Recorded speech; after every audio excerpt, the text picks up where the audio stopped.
जी भुवनेश्वर की प्रत्याशी, बालेश्वर के प्रत्याशी प्रताप सारंगी जी, बैजंत पांडा जी, श्री जय नारायण मिश्र जी, रवि नारायण नाइक जी, नौरी नायक जी, टंकाधर त्रिपाठी जी, जिनके नेतृत्व में ओडिशा में परिवर्तन होने जा रहा है, ऐसे भारतीय जनता पार्टी के अध्यक्ष मनमोहन सामल जी, हमारे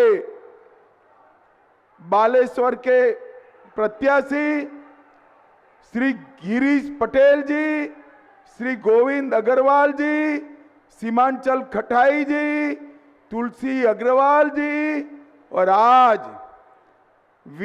विशाल सभा में आए हुए प्यारे भाइयों बहनों माताओं और मेरे जिगर के टुकड़े जैसे युवा मित्रों, आप सभी को नमस्कार, राम राम।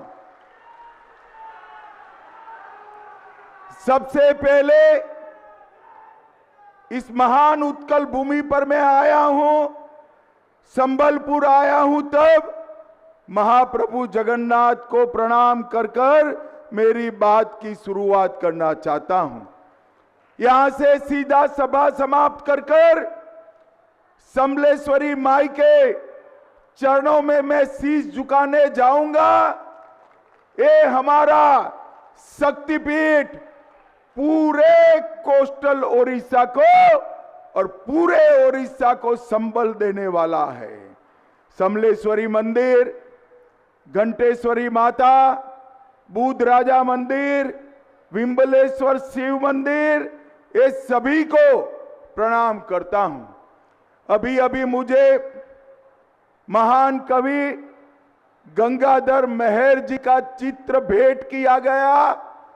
आज गंगाधर मेहर जी की आत्मा जहां पर भी होगी बड़ी प्रसन्न होगी, क्योंकि 25 साल के बाद ओडिशा की भाषा, साहित्य, कला और संस्कृति के आधार पर ओडिशा में एक सरकार बनने जा रही है, एक सरकार बनने जा रही है। भाइयों बहनों, आज मैं बताने आया हूं, मैं जहां जहां जाता हूं वहां लोग कहते हैं अमित भाई हमारे सांसद को आप मिनिस्टर बना देना।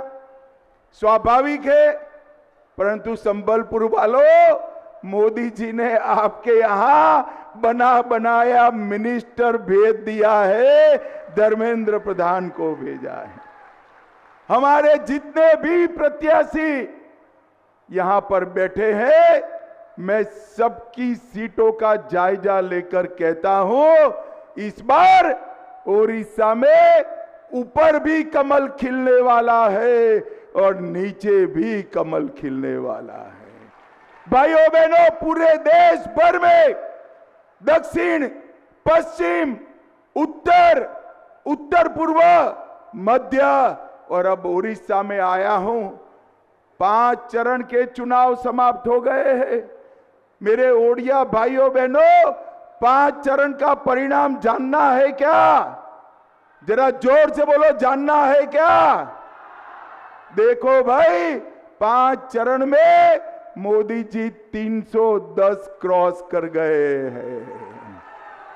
अब छठा और 7वां 400 पार का है। आपको मोदी जी ने 400 पार कराना है। भाइयों बहनों, देश भर के मतदाताओं के लिए सिर्फ 400 पार का लक्ष्य है, मगर मेरे ओडिया भाइयों बहनों के लिए 400 पार अकेला नहीं है। इसके साथ साथ विधानसभा में भी 75 से ज्यादा सीट कर यहां कमल खिलाना है। भाइयों बहनों, ये जो चुनाव है, एक और तो देश को सुरक्षित करने का चुनाव है, देश को समृद्ध करने का चुनाव है, मोदी जी को तीसरी बार प्रधानमंत्री बनाने का चुनाव है, और दूसरी ओर हमारे ओडिशा को समृद्ध करने का चुनाव है। हमारी ओड़िया भाषा, साहित्य, कला, संस्कृति, इसके सम्मान को फिर से प्रस्तावित करने का चुनाव है और महाप्रभु जगन्नाथ की परंपराओं को सम्मान और जीवित रखने का ये चुनाव है। मोदी जी ने हमेशा ओड़िया भाषा, संस्कृति, उसका गौरव किया। भाइयों बहनों, मोदी जी ने हमारी ओडिशा की ही गरीब आदिवासी के घर की बेटी द्रौपदी मुर्मू को राष्ट्रपति बनाकर समग्र ओडिशा का सम्मान करने का काम नरेंद्र मोदी जी ने किया।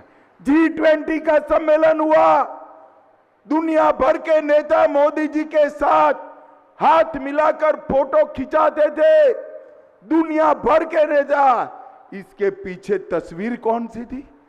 हमारे कोणार्क के सूर्य मंदिर की तस्वीर के सामने मोदी जी ने हाथ खींचा। कोणार्क का सूर्य मंदिर आज दुनिया भर में प्रसिद्ध हुआ। भाइयों बहनों, ये उड़ीसा की सरकार महान पाइका विद्रोह को, पाइकाओं के स्वतंत्र संग्राम को भुलाने का काम कर रही है। मोदी जी ने पाइका सम्मान में एक सिक्का और डाक टिकट जारी कर पाइका संघर्ष को दुनिया भर में प्रसिद्ध करने का काम किया। ये बीजेडी की सरकार है। मैं आज नवीन बाबू को कहने आया हूं, नवीन बाबू, आप बाबूशाही ओडिशा पर थोप रहे हो। आपने ओडिया जनता का अपमान किया है। संस्कृति, अस्मिता और ओडिया स्वाभिमान का गला घोंटने का काम नवीन बाबू कर रहे हैं। मुझे बताओ संबलपुर वालों, ये महान उत्कल प्रदेश पर कोई तमिल बाबू शासन कर सकता है क्या? अरे जोर से बोलो, कर सकता है क्या? मैं आज कह कर जाता हूं, उत्कल भूमि पर शासन उत्कल भूमि की संतान ही करेगी, जो ओडिया भाषा में बागी रथ यात्रा की परंपरा को अक्षुण्ण रखने का काम किया। भाइयों बहनों, आज मैं ओडिशा की जनता को कहने आया हूं, मैं देश भर की सरकारों के कामकाज का विद्यार्थी आदमी। हमारा ओडिशा जो है, ये देश भर में सबसे समृद्ध राज्य है और देश भर में सबसे गरीब जनता अगर कहीं है तो वो भी ओडिशा में है। ये उत्कल भूमि खनिज संपदा से भरी हुई भूमि है और ये संपदा को लूटने का काम नवीन जी के बाबू कर रहे हैं। मैं आपको विश्वास दिलाता हूं, एक बार भाजपा की सरकार बनाइए, यहां से खनिज संपदा नहीं जाएगी, पूरी प्रोडक्शन की चेन कर वैल्यू एडिशन पूरा मेरे ओडिया भाइयों बहनों की भूमि पर रहेगा। भाइयों बहनों, हम ऐसा ओडिशा बनाना चाहते हैं जिससे एक भी युवा को अपनी पत्नी और बूढ़े माँ बाप छोड़कर कहीं महाराष्ट्र, कहीं हरियाणा, कहीं बेंगलोर मजदूरी के लिए न जाना पड़े, उसको अपने प्रदेश के अंदर ही काम मिल जाए। उड़ीसा का लोकेशन बहुत सुंदर है, एक लंबा कोस्ट लाइन है, खनिज संपदा का अंबार है, मेहनत कश युवा है। एक ही चीज नहीं है, मेहनत करने वाला मुख्यमंत्री नहीं है। और मैं कहता हूं, भाजपा की सरकार बना दीजिए, हम मेहनत करने वाला युवा और जोशीला मुख्यमंत्री देकर ओडिशा को समृद्ध बनाएंगे। भाइयों बहनों, ये पश्चिमी क्षेत्र के लिए हमेशा बीजू सरकार ने अन्याय किया है। मैं आज कहकर जाता हूं, समग्र ओडिशा का सम विकास हो, इसके लिए भारतीय जनता पार्टी कटिबद्ध है। आज भी 27 लाख परिवारों के पास घर नहीं है। मोदी जी ने जब पानी देना शुरू किया, उसके पहले तक सिर्फ 3.5% लोगों के पास पानी था। आज भी 26 लाख परिवारों में पानी नहीं है। आज भी 6,400 गांव सड़क से कटे हुए हैं। 8,000 स्कूल बंद हो गए और विकास के पायदान में, ईज ऑफ डूइंग बिजनेस में हमारा उड़ीसा 29वें नंबर पर है। भाइयों बहनों, ये नवीन बाबू की सरकार जो है ना, ये झोलों की सरकार है। ये मोदी जी जो चावल भेजते हैं, 5 किलो चावल प्रति व्यक्ति प्रति माह 5 किलो चावल भेजते हैं, नवीन बाबू उस पर अपनी फोटो वाला झोला लगाने का काम करते हैं, झोला लगाने का। अरे नवीन बाबू, झोले से गरीब का पेट नहीं भरता, झोले के मूल्य जितना चावल ही ज्यादा दे देते तो हमारे ओडिया भाइयों का सम्मान हो जाता।